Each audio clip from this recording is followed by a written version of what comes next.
I get it, you've spent hours scrolling through endless listings of portable chargers, each one promising all-day power and lightning-fast charging, only to end up with a brick that barely gets your phone through the morning. That frustration is real, and it's why I'm doing this deep dive before you click Add to Cart. Link is in the description if you want to check the product details on Amazon. The Ecogriot BP3000 portable charger station sits in that sweet spot between a single-cell power bank and a full-blown charging hub. At first glance, the design is simple, a compact rectangular block that slides into a bag, a single LED indicator, and 2 USB ports stamped with 2400. The name itself tells us the internal cell is about 3000 mAh, which is roughly the capacity of an average smartphone battery. That's not a lot of juice by today's standards, but it's also not a joke. It's enough to top off a phone once, or keep a smartwatch alive for a couple of days.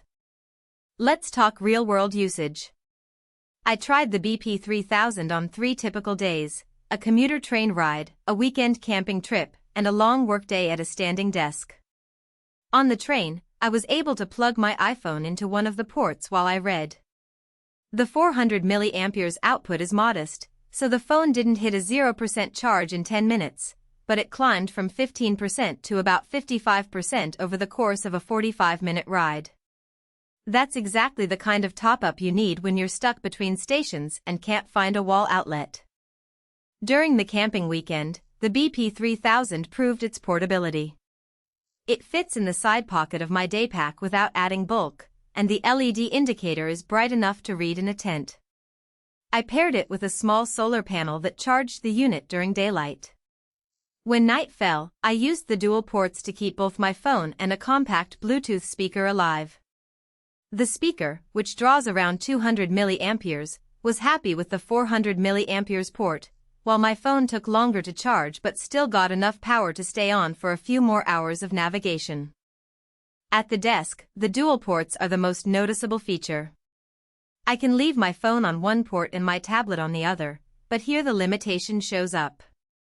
The tablet I tested pulls about 800 mAh when it's trying to charge quickly, and the 400 mAh port struggled. The tablet's battery percentage barely budged after an hour. If you're hoping to replace a wall charger for a tablet or a laptop, this station simply isn't built for that. So, who should actually buy the BP3000? If you're a light user who mainly needs a safety net for a smartphone or a small wearable, this is a solid choice. It's cheap enough that you won't feel guilty if you lose it, and the dual ports let you keep a phone and a low-draw accessory alive simultaneously. Travelers who spend most of their day on the move but have access to occasional wall power will find the one full phone charge capacity just right for that extra buffer. Who should skip it? Anyone whose daily routine involves fast charging a tablet, gaming phone, or any device that demands more than 500 mAh will be disappointed. The 400 mAh per port ceiling means you'll see sluggish charge curves, and the 3000 mAh cell won't even finish a single tablet charge. Also, power-hungry professionals who need to keep multiple devices at high charge levels throughout an 8-hour workday would be better served by a larger capacity power bank, ideally 10,000 mAh or more, with at least one 2A port. Let's break down the practical strengths. First, the size is genuinely pocket-friendly.